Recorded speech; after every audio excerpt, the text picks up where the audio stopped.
Welcome to my channel. আমি বলেছিলাম আজকের ভিডিওতে তোমাদের আমি শেখাবো যে কিভাবে লিমিটের ফর্মুলা ইউজ না করেই আমরা কোনো ফাংশনের ডেরিভেটিভ বার করতে পারি। আসলে ব্যাপারটা খুব সোজা। বেসিক্যালি আমাদের কিছু বেসিক ফাংশন নিতে হবে, আর সেই বেসিক ফাংশনগুলোর কিছু ডেরিভেটিভ আমাদের জাস্ট মেমোরাইজ করতে হবে। ঠিক আছে, আমি তোমাদের 10টা এরকম বেসিক ফাংশনের ডেরিভেটিভ এখানে বলে দেব।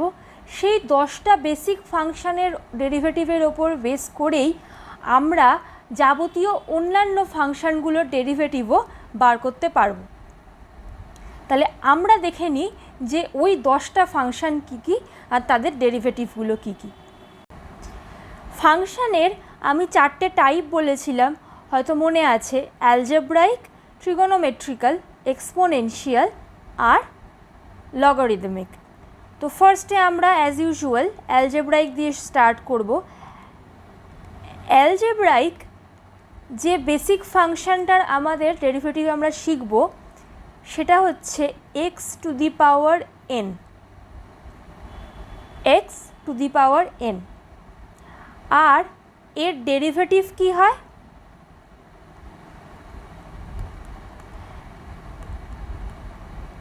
X to the power n এর ডেরিভেটিভ হয় n x to the power n minus one. ঠিক আছে, x to the power n এর ডেরিভেটিভ আমরা জেনে গেলে আমরা যাবতীয় এই রকম ধরনের ফাংশন যেগুলো x to the power two, x to the power three, x to the power four, five, x to the power 10, 20 whatever, সবেরই আমরা ডেরিভেটিভ বার করতে পারবো। একটা আমরা চট করে এক্সাম্পল দেখে নিই। ধরা যাক আমাদের আছে এক্স টু দি পাওয়ার 5, তাহলে আমরা কি করব? এই 5টা চলে আসবে, এই যে এনটা চলে যাচ্ছে শুরুতে, তাহলে 5টা আমরা লিখব শুরুতে। তারপরে হচ্ছে x to the power n minus one, মানে 5 থাকলে 5-এর থেকে 1 কমিয়ে আমি লিখব 4। যদি থাকে এক্স টু দি পাওয়ার 2, তাহলে কি লিখব? 2 চলে এলো প্রথমে, এক্স টু দি পাওয়ার 2-এর থেকে 1 কম, 2 মাইনাস 1, তার মানে আসলে 1। তো এই 1টাকে আমরা লিখি না, এক্স টু দি পাওয়ার 1কে আমরা জাস্ট এক্সই লিখি। এই এক্স স্কোয়ারের ডেরিভেটিভ হচ্ছে 2x। তাহলে এরকম করে তোমরাও আরও নানা রকম যা মনে আসে এক্স টু দি পাওয়ার দিয়ে সেগুলো ট্রাই করে দেখে নিতে পারো। আর অ্যালজেব্রাইকের এই একখানা ফর্মুলাই আমাদের বেসিক ফর্মুলা আমাদের মনে রাখতে হবে। নেক্সট আমরা চলে যাব ট্রিগোনোমেট্রিক্যালে। আচ্ছা, নেক্সট আমরা দেখব ট্রিগোনোমেট্রিক্যাল ফাংশন। তো ট্রিগোনোমেট্রিক্যাল বেসিক ফাংশনগুলো কি কি আমরা এটা জানি। 6খানা বেসিক ফাংশন আছে ট্রিগোনোমেট্রির। একটা হচ্ছে সাইন এক্স, তারপরে হচ্ছে কস এক্স, তারপরে হচ্ছে ট্যান এক্স, তারপরে হচ্ছে কট এক্স, নেক্সট হচ্ছে সেক এক্স, তারপরে হচ্ছে কোসেক এক্স।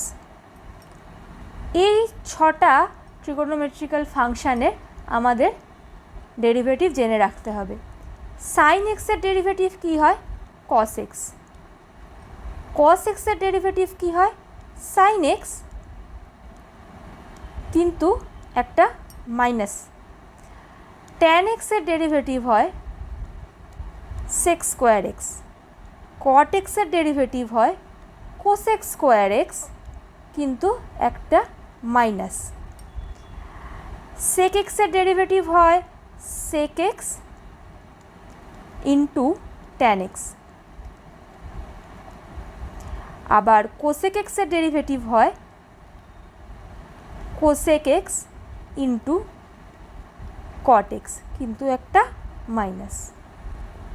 ঠিক আছে, তাহলে এই হলো আমাদের ট্রিগোনোমেট্রিক্যাল ফাংশানের 6টা বেসিক ফাংশন যাদের ডেরিভেটিভ আমাদেরকে মনে রাখতে হবে। নেক্সট হবে এক্সপোনেনশিয়াল। আচ্ছা, এক্সপোনেনশিয়ালে আমাদের দুটো ফাংশন শিখতে হবে। একটা হচ্ছে ই টু দি পাওয়ার এক্স, আরেকটা হচ্ছে এ টু দি পাওয়ার এক্স। আচ্ছা, ই টু দি পাওয়ার এক্সের ব্যাপারটা মনে রাখা খুব সোজা, কারণ ই টু দি পাওয়ার এক্সের কোনো চেঞ্জ হয় না। ই টু দি পাওয়ার এক্সের ডেরিভেটিভ ই টু দি পাওয়ার এক্সই হয়। হয়ে গেল। এইবারে আসছে এ টু দি পাওয়ার এক্স। এইখানে এ কি? এ হচ্ছে যে কোনো নাম্বার, মানে ধরো তোমাকে দিতে পারে 2 টু দি পাওয়ার এক্সের ডেরিভেটিভ করতে, কি 3 টু দি পাওয়ার এক্স, সেটা হচ্ছে এই ফরম্যাটটা। ঠিক আছে, এর ডেরিভেটিভ কীরকম দেখতে হয়? A to the power x log a. ঠিক আছে, তাহলে 2 টু দি পাওয়ার এক্স যদি থাকে তাহলে তার ডেরিভেটিভ হয়ে যাবে 2 two the power x log 2। ঠিক আছে, ক্লিয়ার? তাহলে এই হচ্ছে আমাদের এক্সপোনেনশিয়ালের দুটো basic function, e to the power x আর a to the power x. Last যেটা আমরা শিখব সেটা হচ্ছে লগারিদমিক। লগারিদমিকের একটাই বেসিক ফাংশন, সেটা হচ্ছে লগ এক্স, আর লগ এক্সের ডেরিভেটিভ হয় 1/x। ঠিক আছে, ব্যাস এই হয়ে গেল 10টা ফাংশন যেটা আমাদের মনে রাখতে হবে। অ্যালজেব্রাইকের একটা ফাংশন, ট্রিগোনোমেট্রির 6টা ফাংশন, এক্সপোনেনশিয়ালের 2টো ফাংশন, আর লগারিদমিকের একটা ফাংশন। এইগুলো তোমাদের বেসিক ফাংশন, এইটা তোমরা একেবারে মেমোরাইজ করে ফেলো। আমি আজকের ভিডিওতে আর নতুন কিচ্ছু বলবো না। নেক্সট ভিডিওতে আমি শেখাবো কিভাবে এই বেসিক ফাংশনের ডেরিভেটিভগুলো ইউজ করেই আমরা যাবতীয় ফাংশনের ডেরিভেটিভ খুঁজে বার করতে পারবো।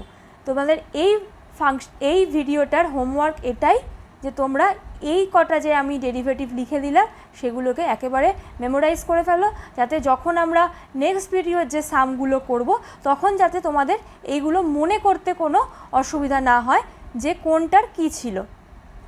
আজকের ভিডিওটা এই অবধি। আমাদের নেক্সট ভিডিওয়ে আবার দেখা হবে, যেখানে আমরা ডেরিভেটিভ বিভিন্ন আলাদা ফাংশনের ডেরিভেটিভ তৈরি করতে শিখব। আজকের জন্য এই অবধি, বাই বাই।